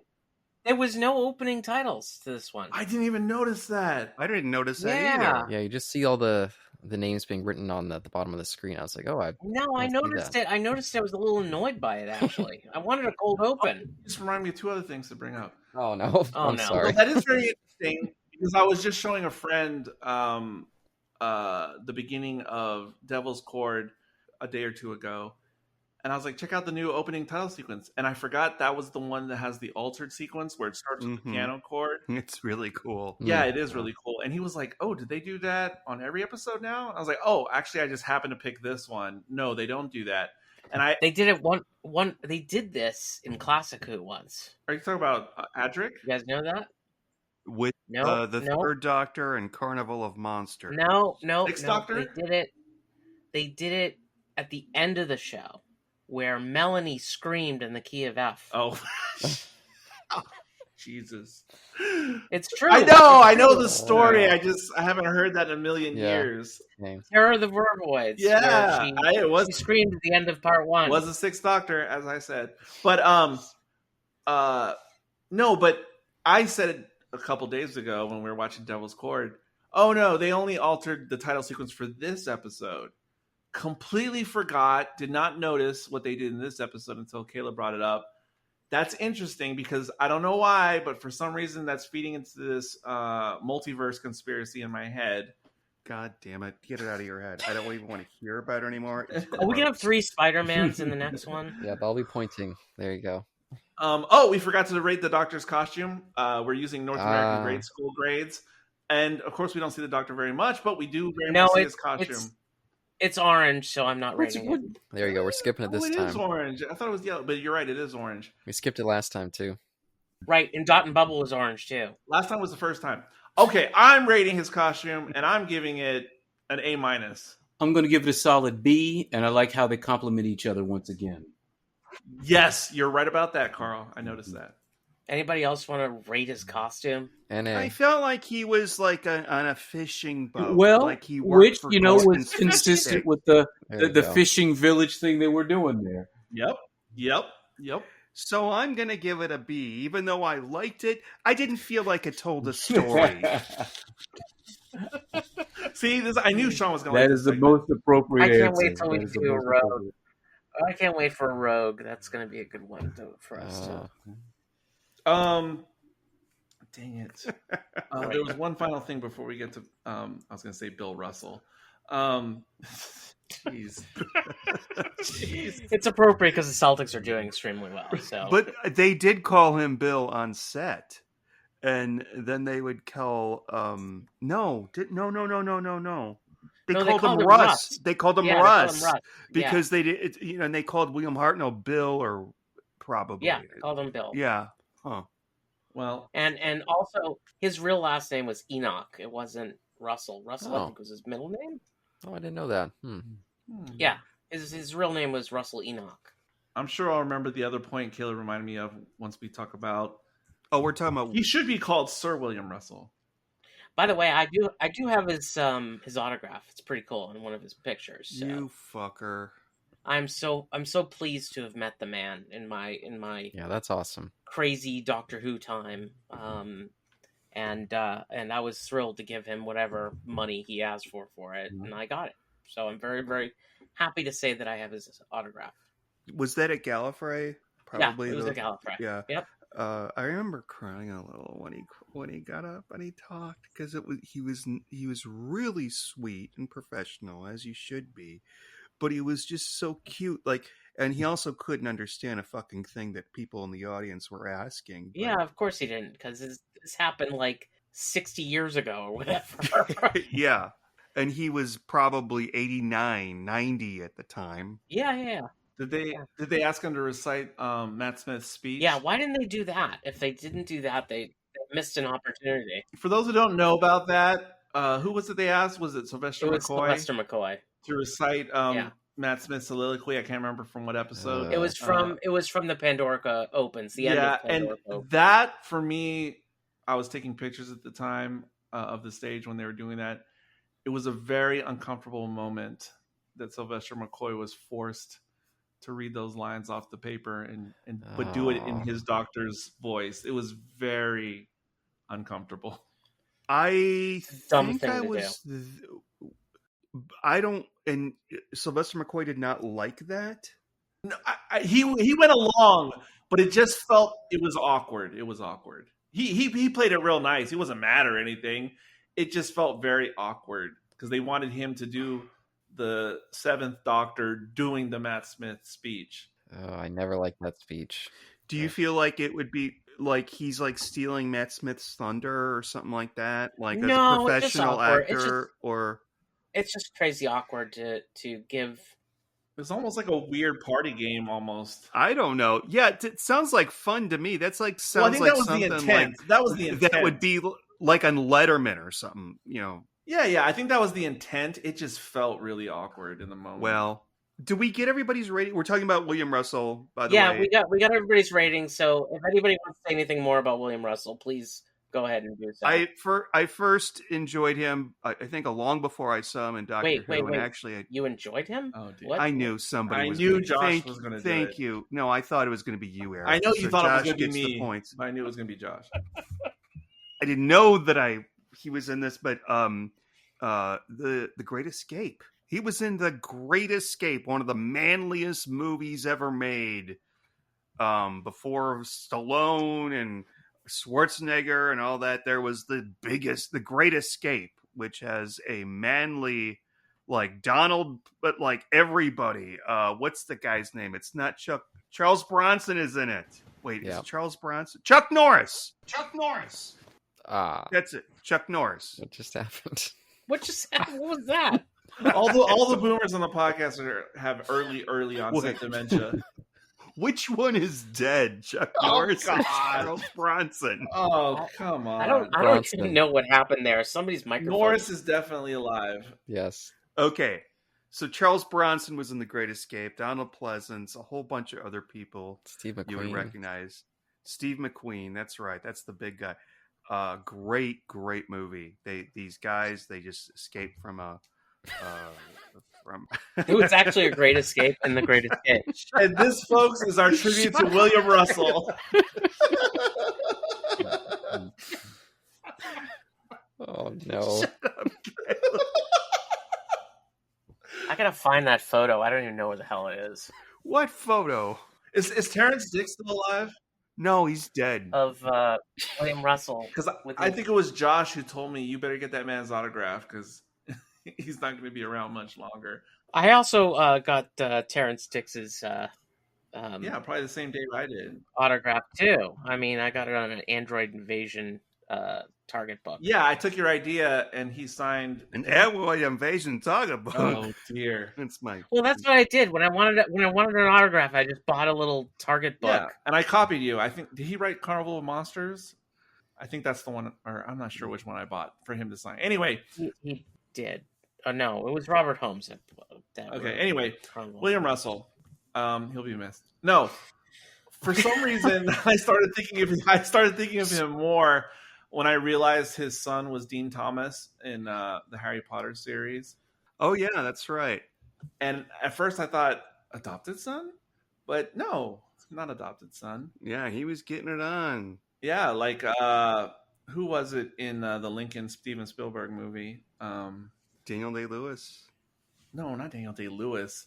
The character in the movie, Daniel Knight-Lewis. Secretly, spoilers for Lincoln. At the end, phew! No, better tell him. Daniel Knight Shyamalan. No, at the end of Lincoln, Spielberg's Lincoln, he gets shot. They keep it a secret the whole time that the other prominent character Tommy besides Jones in the movie is it? Yeah. I think it's Tommy Lee Jones. He goes to bed. I mean, he lies down in bed with his black wife at the end of the movie, and the whole movie you don't even know he has a black wife in it. You know what a tribute section this is. And then he kills his wife because it turns out he's Kaiser Sose. That's how it ends. Oh, be quiet. Sean's off the reservation. This whole tribute section is at this point. This is ridiculous.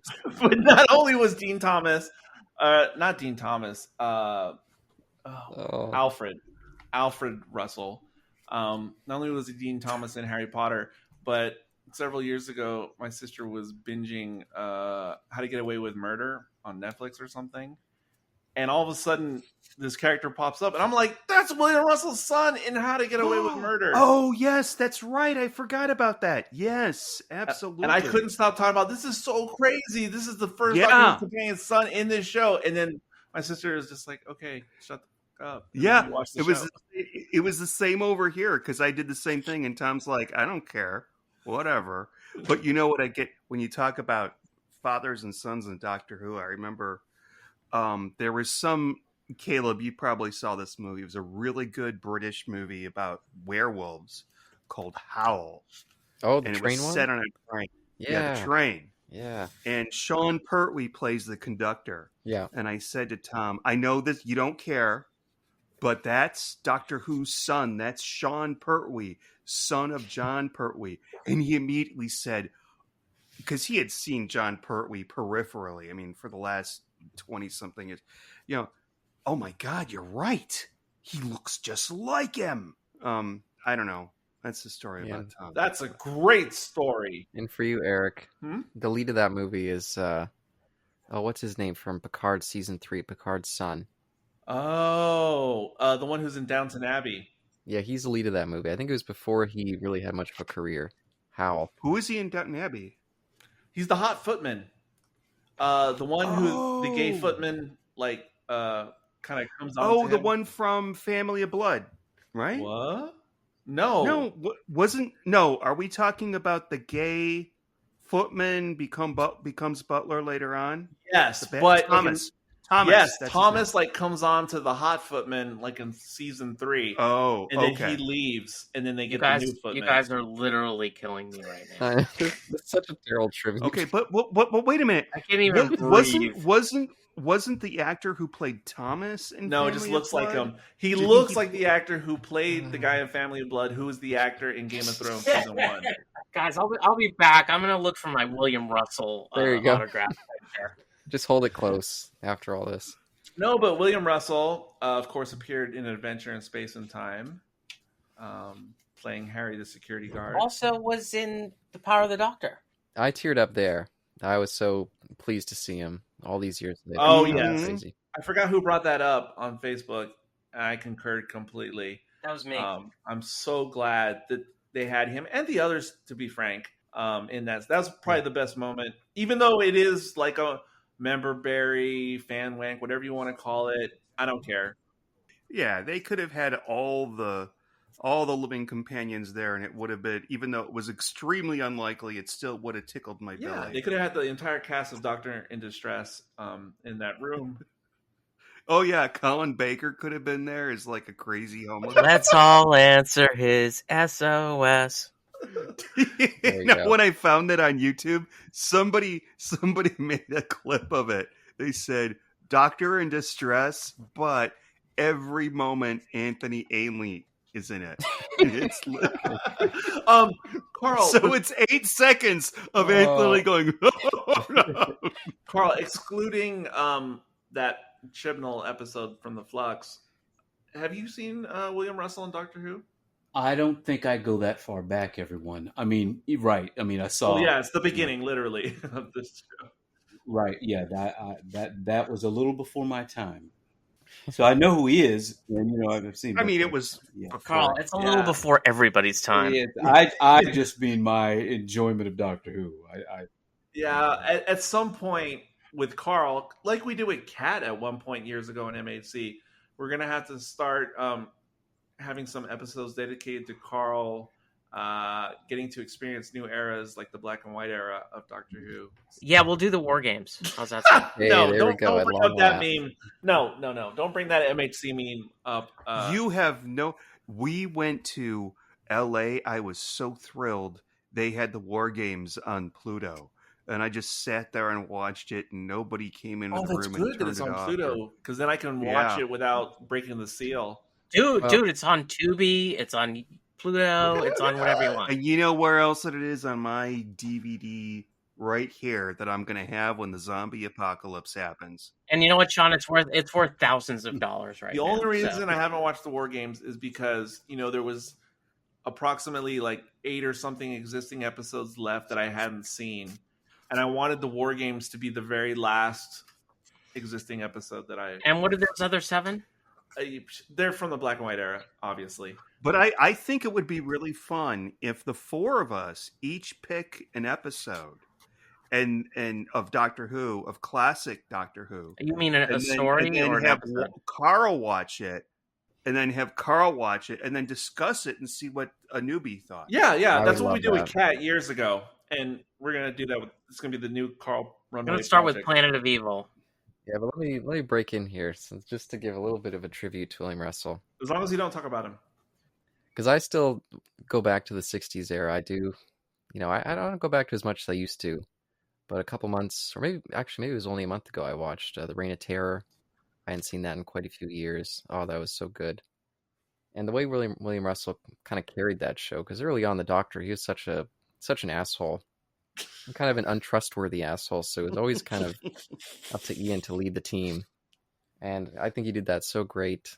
And we've talked many times that Doctor Who never really is very good with romance, but the subtle romance with Ian and Barbara, I thought was always really well done, and the two of them had such a beautiful chemistry. Particularly in the Romans, by the way. One of the best of that era. That was a particular episode where that romance really was out there. Yeah, it's not exactly the same, but William Russell feels like of his time, just like the original actor who played Pike in TOS original pilot. Like William Russell in the 60s and that actor who played Pike in TOS, they just feel like an on-screen television leading man of that era in which that show was produced. And furthermore, William Russell, not William Russell, but Ian Chesterton's character, he not exactly 1-to-1, but he kind of reminds me, as he goes on adventures with the Doctor, he kind of reminds me of the protagonist in the 60s Time Machine movie. He's just kind of that guy. Yep, I can see that. I agree. Yeah, I totally agree. Because he's kind of, educated, somewhat intellectual, and he's just like looking at everything from a modern day point of view, obviously, and trying to process these alien worlds. Sorry. And William Russell is always good with balancing the humor and delivering some of that exposition that they would throw at him. Because I don't know, it's been a while since I've gone through those extras, but I'm sure a lot of the exposition stuff, William Hartnell just could not remember a lot of it. So I feel like they were throwing a ton at Ian. And he was always good at just keeping that stuff engaging, keeping me engaged. One of my favorite elements of the 60s era of Doctor Who is his... My experience when I was watching all the existing First Doctor stories in chronological order, which was, for the most part, my first experience with all those stories, when it got to the point with the First Doctor where the original companions started to leave, I started getting very sad. Yeah, it made a difference. Big difference. But this is before the days where you would get excited that a new companion or somebody was coming along. This is like the total opposite effect. Yeah. Because the replacements, remember, they were sort of like carbon copies of Susan, and they felt so two-dimensional compared to the originals. Yeah, these are my replacements, eh? A dandy and a clown. Sorry, I couldn't, when you said replacements, it just popped in my head. Maureen O'Brien is a sweet lady, too. I got her autograph, too. So who do we have left from The Empty Child? Susan, obviously, and Loris Hussein?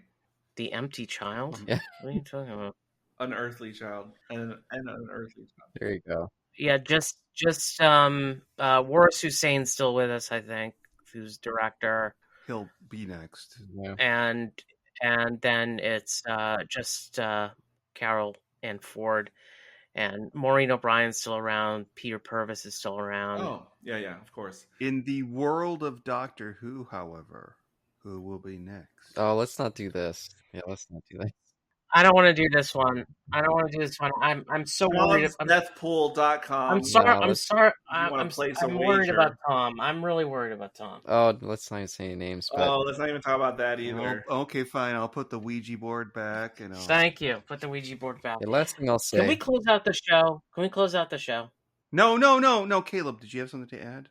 the last thing I was going to say was such a long life, too, for William Russell, almost 100 years old, and yet was still such a great ambassador for the show, too. All these years, he was always sticking with it. It wasn't someone who was like ashamed, like, oh, I was on that silly sci-fi show. He seemed to really embrace it, and I got to see so many great things with the community. So he also went to the conventions well into his 80s and stuff like that, which is nice. That's awesome. So people got to meet him. He flew from the UK to LA. It's amazing. That's how I got to meet him. Old people do not fly. Right, and Tom wasn't going to do that. So, it's good. Really special. This might be the next most significant celebrity passing for me since the Queen, I think. It's interesting. Almost Carl Weathers, because obviously we did a tribute show to him on Progneg. Yeah, I was about to say Morgan Spurlock, but fuck him. I don't really. No, but seriously though, this may be the next most significant. He died from eating too healthy, Sean. Just remember that. And the Grim Reaper's at that machine, and he's like, "Shit, I meant Michael Moore." God. And before we close out, I finally remembered the other thing that made me think that Ruby would be the old lady, which was right from the start when I saw the old lady. It evoked the Watcher for me. I'm so tired of the old lady. It evoked the Watcher for me, and so I thought, oh. It totally didn't for me in any way, shape, or form. It did. The Watcher was the Doctor the whole time. He was the Doctor all the time. All right. Closing out the show today. This is Eric. This is Josh. This is Sean. This is Carl. And this is Caleb. And until next time... If you have to stay 73 yards from your older self... Just don't break the circle. And don't panic.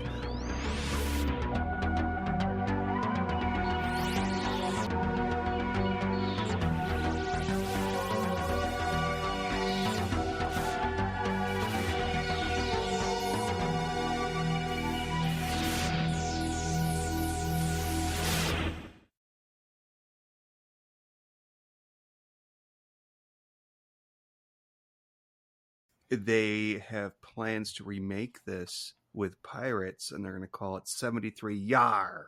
Oh no! I'm so sorry. And with that, I think I'm going to bed.